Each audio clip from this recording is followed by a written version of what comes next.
गुरुदेव और माँ गायत्री के चरणों में कोटि कोटि नमन करते हुए, गुरुदेव को साक्षी मानते हुए आज हम जानेंगे माँ गायत्री के परम भक्त महात्मा गायत्री स्वरूप जी के बारे में।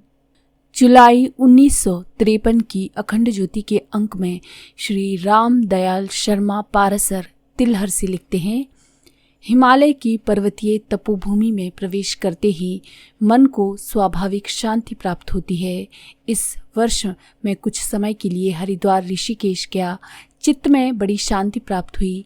मेरी इस यात्रा में आचार्य जी का एक आदेश भी जुड़ा हुआ था, वह यह कि मैं पूर्ण आहुति यज्ञ की सफलता के लिए उत्तराखंड के संत महात्माओं से आशीर्वाद मांगूं। इसी उद्देश्य के लिए तथा तपस्वी महात्माओं के दर्शनों का सौभाग्य प्राप्त करने की अपनी आंतरिक उत्कंठा को तृप्त करने के लिए मैं अनेक सत्पुरुषों से मिला। अनेकों का दर्शन और सत्संग प्राप्त करके बड़ी प्रसन्नता तथा शांति प्राप्त हुई। इन्हीं महात्माओं में से एक असाधारण निष्ठावान महात्मा भी ऋषिकेश में मिले। मैं उनसे बहुत प्रभावित हुआ। पाठकों में से भी कभी कोई हरिद्वार पधारे तो मेरी ही भांति उनके दर्शन का सौभाग्य प्राप्त वे भी कर सके, इसके लिए उनका कुछ परिचय मैं नीचे लिख रहा हूँ। ये महात्मा आजकल परमार्थ निकेतन ऋषिकेश में रहते हैं। ये 1953 की बात है। अब आजकल तो मुश्किल है कि वो हमको मिल पाए। नाम उनका है गायत्री स्वरूप। जैसा इनका नाम है वैसे ही वे हैं। वे विगत 6 वर्षों से मौन धारण किए हुए गायत्री साधना में संलग्न हैं। इनकी आत्मा का तेज इतना प्रखर है कि ना बोलते हुए भी उनकी शिक्षा तथा प्रेरणा सामने उपस्थित व्यक्ति को भली प्रकार प्राप्त होती है। निकट रहकर इनके व्यक्तित्व की महानता देखते ही बनती है। सादगी, प्रेम, उदारता, सेवा इनके जन्मजात गुण हैं। त्याग, तप और संयम इनके रोम रोम में समाये हुए हैं। 6 साल का मौन साधारण काम नहीं है। इनका आहार विहार तथा दिनचर्या ऐसी है जिसे देखकर प्राचीन काल के ऋषियों की याद सहज ही आ जाती है। ये महात्मा जोधपुर प्रांत के गायत्री नामक कस्बे के मूल निवासी हैं।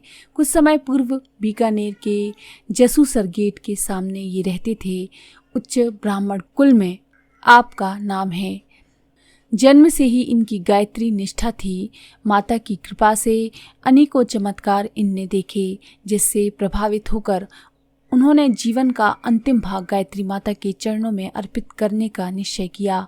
उनकी इच्छा पूर्ण होकर रही। घर का कारोबार अपने पुत्रों को सौंपकर अब वे तपस्या के लिए चले गए हैं। उनके जीवन में गायत्री उपासना के फलस्वरूप कितनी ही आश्चर्यजनक घटनाएं घटित हुई हैं। एक बार संवत 70 में वे अपनी माता के साथ पुष्कर के जयपुर मेले में जा रहे थे। रास्ते में अचानक भारी वर्षा हुई और पहाड़ों का पानी एकत्रित होकर तालाब में जाने लगा। जिस रास्ते वे चल रहे थे उसमें इतना पानी आ गया कि माता समेत वे डूबने लगे। ऐसे समय में गायत्री स्मरण के अतिरिक्त और कोई उपाय उनसे ना बन पड़ा। वे कहते हैं कि हमें ऐसा अनुभव हुआ मानो किसी ने पकड़कर उठा लिया हो और पार लगा दिया हो। डूबने और मरने से बचने को वे माता की महान कृपा मानते हैं। दूसरी घटना ये हुई कि वे एक बारात में गए हुए थे तो 1-2 फुट मोटा भारी पत्थर ऊपर से गिरा। पहले तो किसी को इसकी संभावना ना थी। पत्थर उस स्थान पर गिरा जहां वे बैठे थे। आधा सेकंड पूर्व ही किसी अज्ञात शक्ति ने उनका हाथ पकड़कर बलपूर्वक खींचा और वे जैसे ही वहां से हटे वैसे ही क्षण भर में वह वज्रशिला गिरी और स्थान पर रखी हुई अन्य वस्तु चकनाचूर हो गई।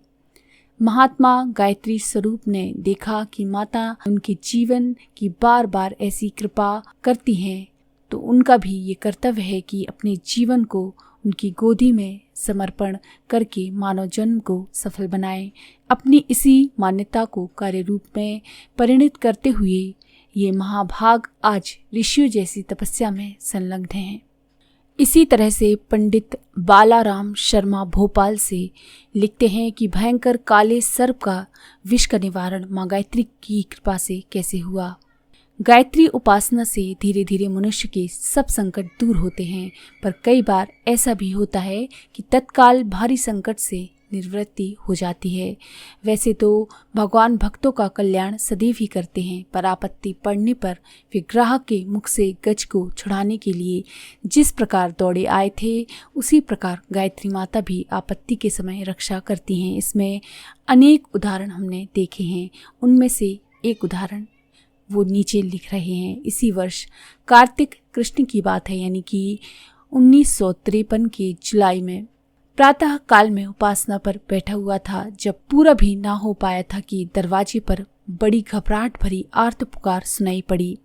पुकारने वाला व्यक्ति मेरे पास दौड़ता हुआ सीधा आया और बोला, भैया अनर्थ हो गया, मेरी इकलौती लड़की को काले विष धर सांप ने काट लिया, उसको किसी प्रकार बचाओ, तुम्हारा पूजा पाठ मेरे फिर किस काम आएगा, चलो तुरंत उठो और उसके प्राण बचा लो। मैंने हाथ के इशारे से कुछ ठहरने को कहा और आधी माला को पूरा करके उठ बैठा। बात चिंताजनक थी। इधर के विषधर सांप बड़े भयंकर होते हैं, उनके काटने पर कोई विरला ही बच पाता है। बालिका बड़ी मृदुल थी, उसकी इस प्रकार मृत्यु होने की कल्पना से मेरा भी जी टूटने लगा।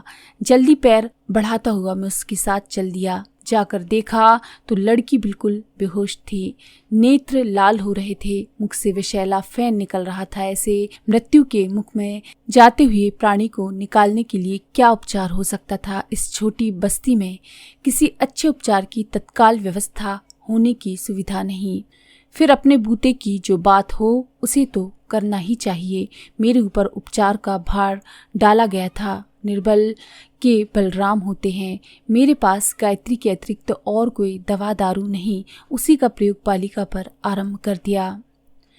गायत्री मंत्र से बालिका को मैंने झाड़ना आरंभ किया। श्री पुरुषोत्तम राय सारकेट मेरी सहायता कर रहे थे। प्रयोग आरंभ हुआ, साथ ही उसका चमत्कारी लाभ भी दृष्टिगोचर होने लगा। बालिका की बेहोशी दूर होने लगी, मुंह से निकलने वाला झाग बंद हुआ और आंखें खुलने लगी। हमारा उत्साह बढ़ा। गायत्री मंत्र से मंत्रित करके काली मिर्च उसे खिलाई और अभिमंत्रित गंगा जल पिलाया। बच्ची के प्राण बच गए। 1-2 दिन में भी वह चलने फिरने लग गई। माता की कृपा से क्या नहीं हो सकता। मौत के मुंह से प्रवेश करते हुए प्राणी पुनः लौट सकते हैं। विषधर सर्प के दांतों का हलाहल भी पानी जैसा हानिरहित बन सकता है। तो ये हैं श्री बालाराम शर्मा के अपने अनुभव, जिसने गायत्री माता की कृपा से एक बच्ची को विषधर सर्प के जहर से भी बचा लिया। तो अगर आपको ये जानकारी पसंद आए तो प्लीज़ लाइक कर दें, शेयर कर दें, सब्सक्राइब करें मेरे इस चैनल को, मंत्र सिद्धि चैनल को,